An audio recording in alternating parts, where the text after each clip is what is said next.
আসসালামু আলাইকুম শিক্ষার্থীরা। এইচএস টিউশনের পক্ষ থেকে জানাই অনেক অনেক শুভেচ্ছা ও অভিনন্দন। এইচএস টিউশনের পক্ষ থেকে আমি তোমাদের সাথে আছি আব্দুল গাফফার মাহফুজ স্যার। আশা করি মহান আল্লাহ তাআলার অশেষ রহমতে তোমরা সবাই ভালো আছো। আলহামদুলিল্লাহ আমিও তোমাদের দোয়া আগে থেকে কিছুটা সুস্থ। তো গত লাস্ট ভিডিওতে আমরা অষ্টম শ্রেণীর পরিমাপ চ্যাপ্টারের কিছু অঙ্ক আলোচনা করেছিলাম। আজকে আমরা পরবর্তী অঙ্কগুলো আলোচনা করে এই অধ্যায়টা শেষ করার চেষ্টা করব। তো তোমাদের কাছে একটা অনুরোধ, ভিডিওটি বিন্দু পরিমাণ স্কিপ না করে সম্পূর্ণ দেখবে এবং যারা এখন পর্যন্ত চ্যানেলটি সাবস্ক্রাইব করনি আজই সাবস্ক্রাইব করবে এবং পাশে থাকা বেল আইকনটি ক্লিক করে দিবে, যাতে পরবর্তীতে যে ভিডিওগুলো দেওয়া হয় সেগুলো যাতে সরাসরি পৌঁছায় তোমাদের নিকট। তো চলো কথা না বাড়িয়ে ইন্ট্রো পরে ফিরে আসছি।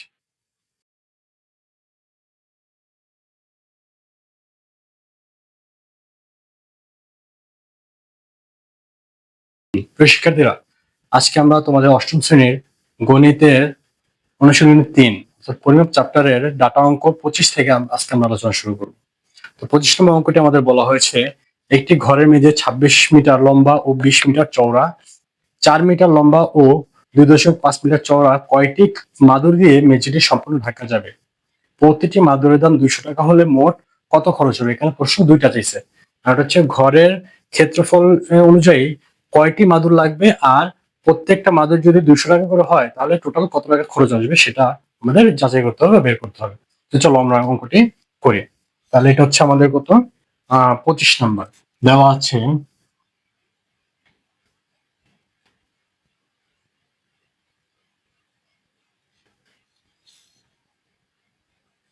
ঘরটির মেঝে ২৬ মিটার লম্বা এবং কত মিটার, ঘরটির ২০ মিটার চওড়া, ২০ মিটার চওড়া। সুতরাং ঘরটির ক্ষেত্রফল কত হয়, ২৬ গুণ ২০ বর্গ মিটার। এখন আমরা যদি ক্যালকুলেশন করি ২৬ গুণ ২০ তাহলে ৫২০ বর্গ মিটার, ৫২০ বর্গ মিটার। আবার একটি মাদুর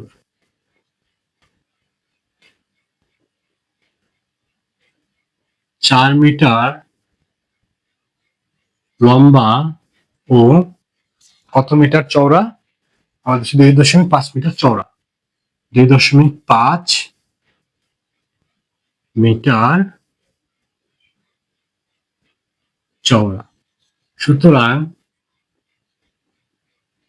মাদুরটির ক্ষেত্রফল কত দাঁড়াবে আমাদের, ৪ গুণ ২.৫ বর্গ মিটার। তাহলে ক্যালকুলেশন করলে আমাদের কত আসবে, ৪ গুণ ২.৫ ১০ মিটার, ১০ বর্গ মিটার।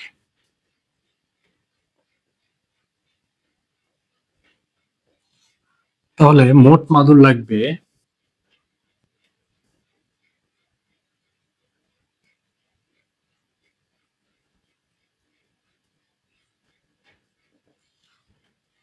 ঘরটির ক্ষেত্রফল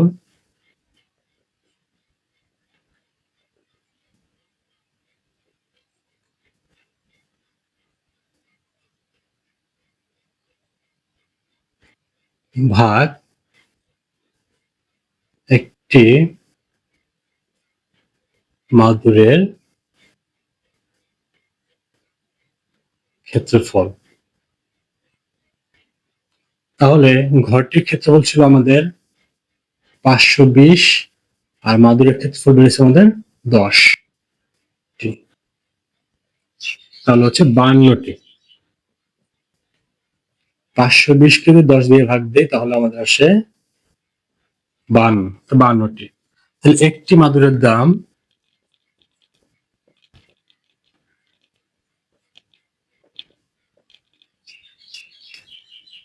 কত টাকা দেওয়া আছে? আমাদের একটি মাদুরের দাম দেওয়া আছে হচ্ছে 200 টাকা।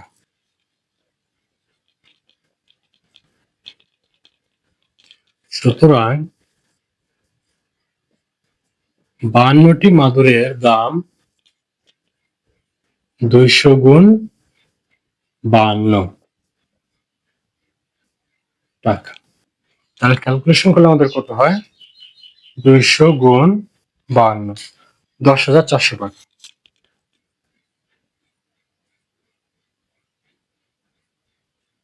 তাহলে অতএব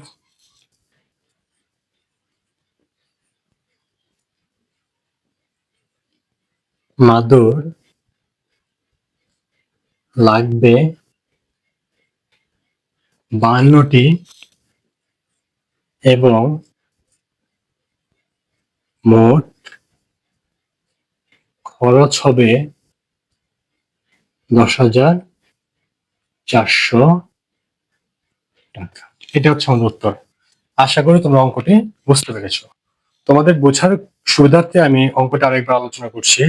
আমাদের প্রশ্নটি ছিল একটি ঘরের মেঝে 26 মিটার লম্বা ও 20 মিটার চওড়া, 4 মিটার লম্বা ও 2.5 মিটার চওড়া কয়টি মাদুর দিয়ে মেঝেটি সম্পূর্ণ ঢাকা যাবে এবং প্রতিটি মাদুরের দাম 200 টাকা হলে মোট খরচ কত হবে? তা দেখো, এটা কিন্তু আমার দেওয়া আছে, এই যে প্রশ্নে দেওয়া আছে ঘরটির মেঝে হচ্ছে আমাদের 26 মিটার লম্বা আর 20 মিটার চওড়া। তাহলে ক্ষেত্রফল আমাদের কি আসে? 26 গুণ 20, সেক্ষেত্রে আমাদের আসে কত? 512 বর্গমিটার। আচ্ছা, আবার দেওয়া আছে একটি মাদুর 4 মিটার লম্বা এবং 2.5 মিটার চওড়া। ঠিক একইভাবে এটা যেভাবে ক্ষেত্রফল নির্ণয় করেছি, এটাও আমরা ক্ষেত্রফল নির্ণয় করলাম। ক্ষেত্রফল নির্ণয় করার পরে মান আসছে কত আমাদের?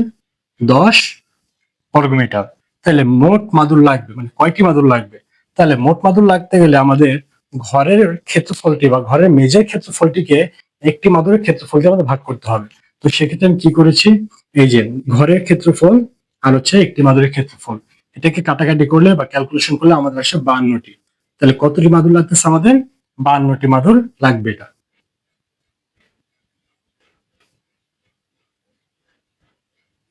যদিও এটা লেখা দরকার নেই, আমি তোমাদের বোঝার জন্য এটা লিখে দিলাম। হ্যাঁ, 52টি মাদুর লাগবে। আচ্ছা, এখন দেখো, একটি মাদুরের দাম হচ্ছে আমাদের 200 বা 200 টাকা করে। হ্যাঁ, যদি একটা মাদুরের দাম 200 টাকা হয় তাহলে 52টি মাদুরের দাম কত আসবে? তাহলে অবশ্যই বেশি। তাহলে কত হয়? 200 গুণ 52, তাহলে হয় আমাদের 10,400, গুণ করলে হয় 10,400। তাহলে অতএব মাদুর লাগবে আমাদের 52টি এবং মোট খরচ হবে 10,400 টাকা। আশা করি তোমরা অঙ্কটি বুঝতে পেরেছো। তারপর যদি কোথাও সমস্যা থেকে থাকে বা কনফিউশন থাকে আমাকে জানাবা, আমি সেই কনফিউশনটা দূর করে দেওয়ার চেষ্টা করবো ইনশাল্লাহ।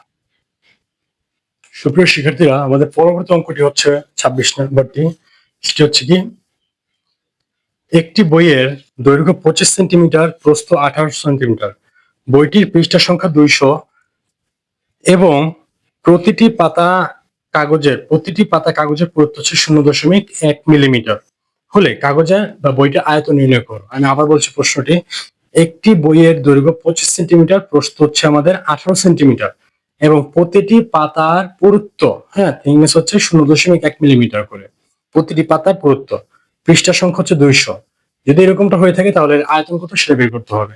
আমাদের দৈর্ঘ্য প্রস্থ দেওয়া আছে, আমাদের খালি এখন উচ্চতাটা বের করতে হবে, যেটা কতটুকু মোটা সেটা বের করতে হবে। তো চলো এটা আমরা সমাধান করি। 26 নাম্বার। আচ্ছা, 2 পৃষ্ঠা সমান হচ্ছে 1 পাতা। কিভাবে 2 পৃষ্ঠা সমান 1 পাতা? কারণ আমরা দেখো, একটা যদি খাতা চিন্তা করে আমরা এই পৃষ্ঠায় লিখি, এই পৃষ্ঠায় লিখি, তাহলে এই যে এটা, এই দুইটা নিয়ে হচ্ছে আমাদের একটা পাতা হয়, সম্পূর্ণ একটা পাতা, সিঙ্গেল একটা পাতা হয়। তাহলে এই জন্য আমি 1 পাতা লিখলাম। তাহলে 1 পৃষ্ঠা সমান 1/2 পাতা। তাহলে 200 পৃষ্ঠা সমান 1 গুণ 200 ভাগ হচ্ছে 2 পাতা। তাহলে কত আসে আমাদের? আমাদের আসে 100। কাটাকাটি করলে আসবে আমাদের 100 পাতা। ওকে, 100 পাতা আসলো আমাদের। তাহলে এখন একটি পাতার পুরুত্ব, একটি পাতার পুরুত্ব 0.1 মিলিমিটার। সুতরাং 100টি পাতার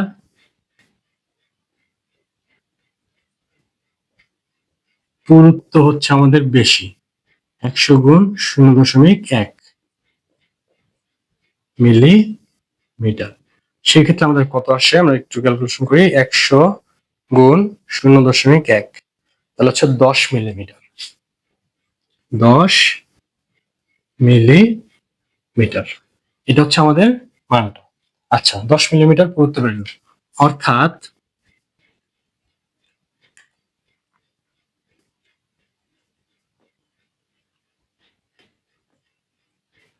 বইটির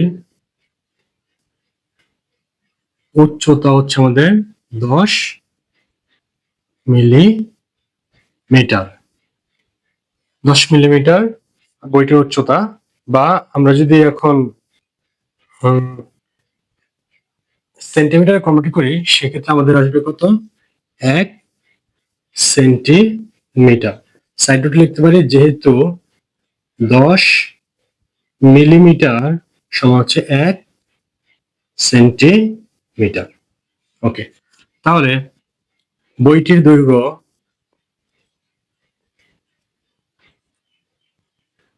দেওয়া আছে কত? আমাদের বইটির দৈর্ঘ্য দেওয়া আছে, বইটির দৈর্ঘ্য আমাদের দেওয়া আছে 25 সেন্টিমিটার। 25 সেন্টিমিটার। বইটির প্রস্থ দেওয়া আছে আমাদের কত সেন্টিমিটার? বইটির প্রস্থ দেওয়া আছে আমাদের 18 সেন্টিমিটার। 18 সেন্টিমিটার। বইটির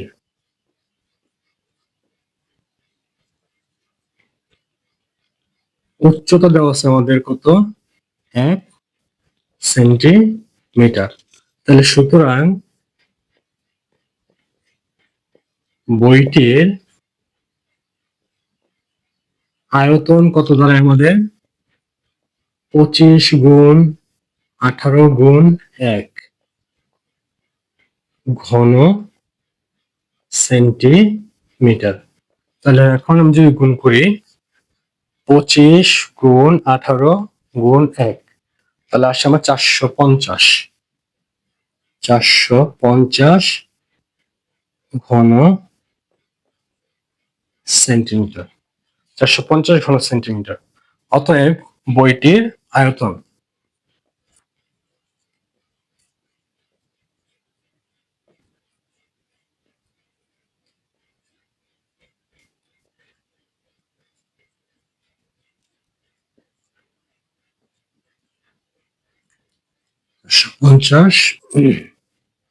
ঘন সেন্টিমিটার। এটি হচ্ছে আমার উত্তর। শিক্ষার্থীরা, আশা করি তোমরা অঙ্কটি বুঝতে পেরেছো। আমি তোমাদের বোঝার সুবিধার্থে আরেকবার অঙ্কটি আলোচনা করছি, সবাই একটু মনোযোগ দিয়ে খেয়াল করো। প্রশ্নটি বলা হয়েছে, একটি বইয়ের দৈর্ঘ্য 25 সেন্টিমিটার ও প্রস্থ 18 সেন্টিমিটার। বইটির পৃষ্ঠা সংখ্যা 200 এবং প্রতিটি পাতার কাগজের পুরুত্ব 0.1 মিলিমিটার হলে বইয়ের আয়তন নির্ণয় করো। তাহলে আমরা আগে কি করছি? পাতার যে সমস্যাটা সেটা আগে আমরা সমাধান করেছি। কিভাবে দেখো, 2 পৃষ্ঠা সমান 1 পাতা। আমি বলেছি কিভাবে, কারণ আমরা খাতার এই পৃষ্ঠায় লিখি, আমরা অপোজিট পৃষ্ঠায় লিখি। এই দুইটা অংশ মিলে আমাদের একটা পেজ হয় বা একটা পৃষ্ঠা হয়। তাহলে 2 পৃষ্ঠা সমান হচ্ছে 1 পাতা। তাহলে 1 পৃষ্ঠা সমান হচ্ছে 2 ভাগের 1 পাতা। তাহলে 200 পৃষ্ঠা আমাদের প্রশ্ন দেওয়া আছে। 200 পৃষ্ঠা সমান হচ্ছে আমাদের 100 পাতা। তাহলে একটি পাতার পুরুত্ব, হ্যাঁ, এটা হচ্ছে আমাদের, এই যে 100 বেরিয়েছে, এটা হচ্ছে 200 পৃষ্ঠা, মানে হচ্ছে আমাদের কি 100 পাতা। 200 পৃষ্ঠা, আমি আবার বলছি 200 পৃষ্ঠা। এই যে এখানে একটু লিখে দেই, 200 পৃষ্ঠা সমান হচ্ছে আমাদের 100 পাতা। ওকে, এটা আমি সাইড নোট জাস্ট এমনি একটু লিখলাম, তোমাদের বোঝার জন্য লিখেছি। তোমরা এটা লিখবা না, প্রশ্নের মধ্যে উত্তরের পথে লিখবা না। বোঝার জন্য লিখেছি। তাহলে একটি পাতার পুরুত্ব যদি আমার 0.1 মিলিমিটার হয়, তাহলে আমার 100টি পাতার পুরুত্ব কত হবে? 100-র সাথে আমার 0.1 গুণ করতে হবে, তাহলে সেক্ষেত্রে 10 মিলিমিটার। অর্থাৎ বইটির যে উচ্চতা, এই যে বইটির উচ্চতা আমরা বের করে ফেলেছি, আমরা বইটির উচ্চতা পেলাম 10 মিলিমিটার। এখন আয়তন বের করার নিয়ম হচ্ছে আমাদের দৈর্ঘ্য গুণ প্রস্থ গুণ উচ্চতা। তিনটা জিনিস লাগবে, দৈর্ঘ্য লাগবে, প্রস্থ লাগবে, উচ্চতা লাগবে। তাহলে বইটির দৈর্ঘ্য এবং প্রস্থ, এই দুইটা জিনিস আমাদের দেওয়া আছে। বইটির দৈর্ঘ্য দেওয়া আছে 25 সেন্টিমিটার, প্রস্থ দেওয়া আছে 18 সেন্টিমিটার, উচ্চতাটা আমরা 1 সেন্টিমিটার বের করলাম। আর 10 মিলিমিটার থেকে 1 সেন্টিমিটার কিভাবে আসছে? কারণ সাইড নোট আমি লিখে দিচ্ছি তোমাদেরকে। এখানে 1 সেন্টিমিটার সমান হচ্ছে 10 মিলিমিটার, 1 সেন্টিমিটার সমান হচ্ছে কি 10 মিলিমিটার, আমি এটা লিখে দিলাম। এখন এই তিনটাকে যদি আমি গুণ করি, অর্থাৎ বইটির আয়তন হিসাব করতে গেলে এই তিনটাকে যদি আমি গুণ করি, সেক্ষেত্রে আমার কত আসবে? 25 গুণ 18 গুণ 1, তাহলে গুণ করলে আসে আমার 450 ঘনমিটার। অতএব বইটির আয়তন হচ্ছে আমাদের 450 ঘন সেন্টিমিটার। এটা হচ্ছে আমাদের উত্তর। আশা করি তোমরা অঙ্কটি বুঝতে পেরেছো। তারপর যদি সমস্যা হয়ে থাকে, আমি তো আছি, ইনশাআল্লাহ যে কোনো সময় নক দিবে, বা যে জায়গাটা বুঝবে না বলবে, আমি ডিটেলস বুঝিয়ে দেওয়ার চেষ্টা করবো ইনশাআল্লাহ।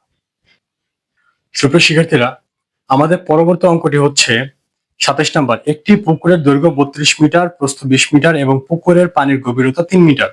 একটি পানির মোটর দ্বারা পুকুরটি পানি শূন্য করা হচ্ছে, যা প্রতি সেকেন্ডে 0.1 ঘনমিটার পানি সেচতে পারে। পুকুরটি পানি শূন্য করতে কত সময় লাগবে সেটা বের করতে বলছে।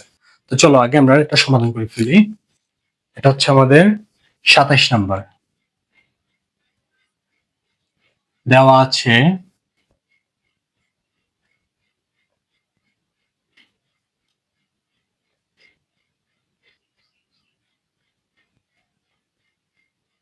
পুকুরের দৈর্ঘ্য হচ্ছে আমাদের কত মিটার দেওয়া আছে? 32 মিটার।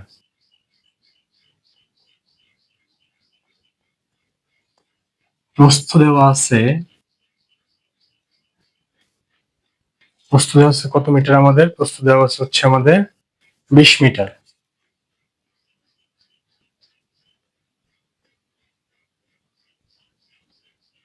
এবং গভীরতা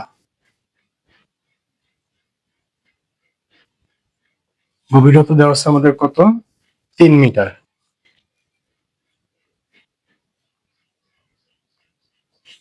সুতরাং পুকুরটির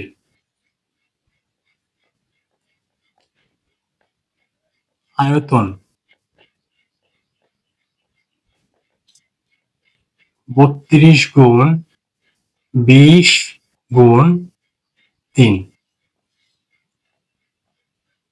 ঘন মিটার।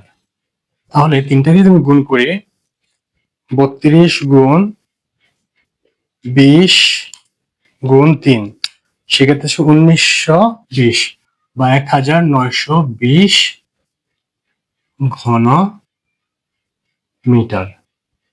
তাহলে এখন দেখো, 0.1 ঘনমিটার পানি সেচতে সময় লাগে কয় সেকেন্ড? 1 সেকেন্ড। সুতরাং 1 ঘনমিটার পানি সেচতে সময় লাগে। তাহলে কি 1 ঘনমিটার হলে কি? 1 ঘনমিটার তো কম, সেক্ষেত্রে আমাদের সময় লাগবে কি 1/0.1 সেকেন্ড। তাহলে 1920 ঘনমিটার পানি সেচতে সময় লাগে কত? 1 গুণ 1920 ভাগ হচ্ছে 0.1 সেকেন্ড। আমরা এটাকে একটু ক্যালকুলেশন করে দেখি কত আসে আমাদের। 1 গুণ 1920 ভাগ হচ্ছে 0.1, তাহলে আসে 19,200। 19,200 সেকেন্ড। এখন এই 19,200 সেকেন্ড আমাদের সময় লাগে। তাহলে 19,200 সেকেন্ডকে যদি মিটারে কনভার্ট করি, মিনিটে কনভার্ট করি, তাহলে কি আসে? 19,200 ভাগ হচ্ছে 60, এটা হচ্ছে মিনিট। কেন? কারণ 60 সেকেন্ড সমান হচ্ছে 1 মিনিট। তাহলে 19,200কে যদি আমি 60 দিয়ে ভাগ দেই, সেক্ষেত্রে আসে আমার 320 মিনিট। আচ্ছা, 320 মিনিট যদি মিটার আবার ঘন্টায় নেই, সেক্ষেত্রে 320 ভাগ হচ্ছে আমাদের 60, এটা হবে ঘন্টা। এখানে কি লিখবো আমার সাইড নোট, যেহেতু 1 ঘন্টা সমান হচ্ছে 60 মিনিট, তাহলে সেক্ষেত্রে আমাদের ক্যালকুলেশন করলে মানটা কত আসবে? 5 ঘন্টা 5.33 ঘন্টা, প্রায় 4.5 ঘন্টার কাছাকাছি প্রায়। তাহলে অতএব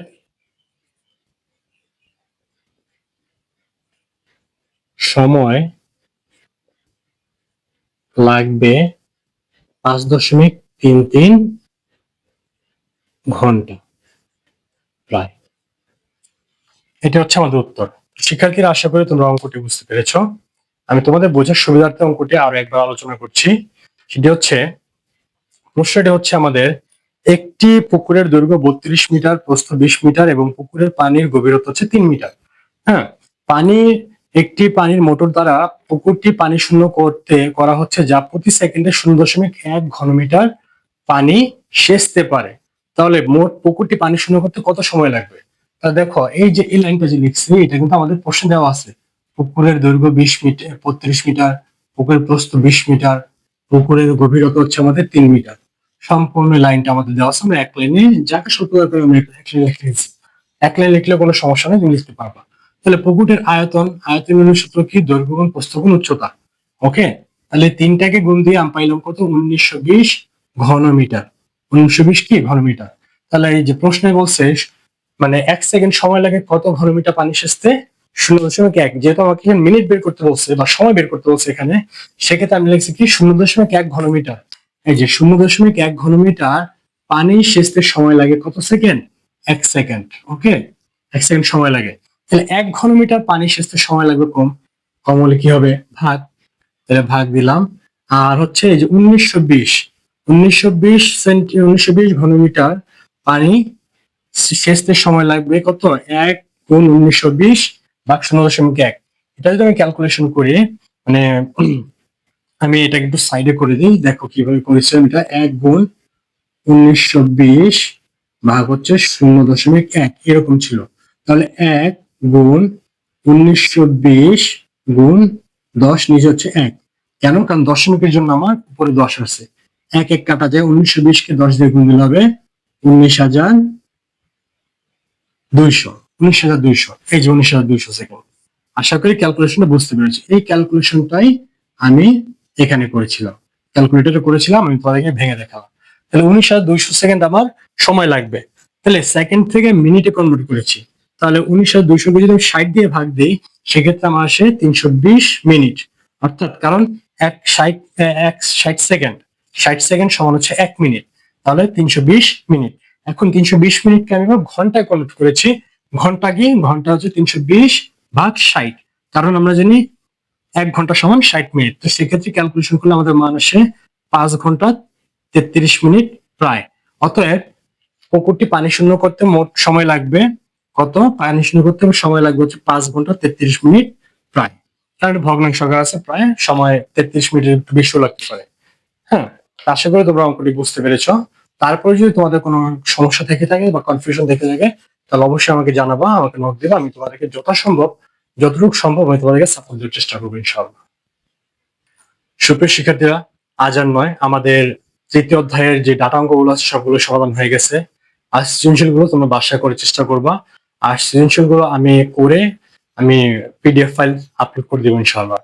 তো তোমাদের কাছে একটা অনুরোধ, ভিডিওগুলো বিন্দুপূর্ণ স্কিপ না করে সম্পূর্ণ দেখবে, এবং যারা এখন পর্যন্ত চ্যানেলটি সাবস্ক্রাইব করে আজই সাবস্ক্রাইব করে ফেলবে এবং পাশে থেকে বেল আইকনটি ক্লিক করে দিবে, যাতে পরবর্তী যে ভিডিওটি দেওয়া হয় বা ভিডিওগুলো দেওয়া হয় সেগুলো সরাসরি পৌঁছে তোমাদের নিকটে। আর চেষ্টা করবে এই পরিমাপে অষ্টম শ্রেণী পরিমাপের একটা প্লে লিস্ট আছে আমার ইউটিউব চ্যানেলে, সবগুলো অঙ্ক দেখার বা সবগুলো অঙ্ক ভিডিওগুলো দেখার চেষ্টা করবে। তাহলে কি একবার ফার্স্ট থেকে লাস্ট পর্যন্ত সবগুলো অঙ্ক এখানে করা আছে, তুমি একটা ভালো ধারণা পাবা। ইভেন বেসিক ওইখানে বলা আছে, তুমি বেসিকটা ওইটা পেয়ে যাবে আশা করি। অনেক উপকারে আসবে তোমাদের ইনশাল্লাহ। তো পরিশেষে মহান আল্লাহ তাআলার কাছে তোমাদের সকলের জন্য দোয়া করে আমি আব্দুল গাফফার মাহফুজ স্যার এখানে বিদায় নিচ্ছি। আসসালামু আলাইকুম রহমতুল্লাহি ওয়া বারাকাতুহু।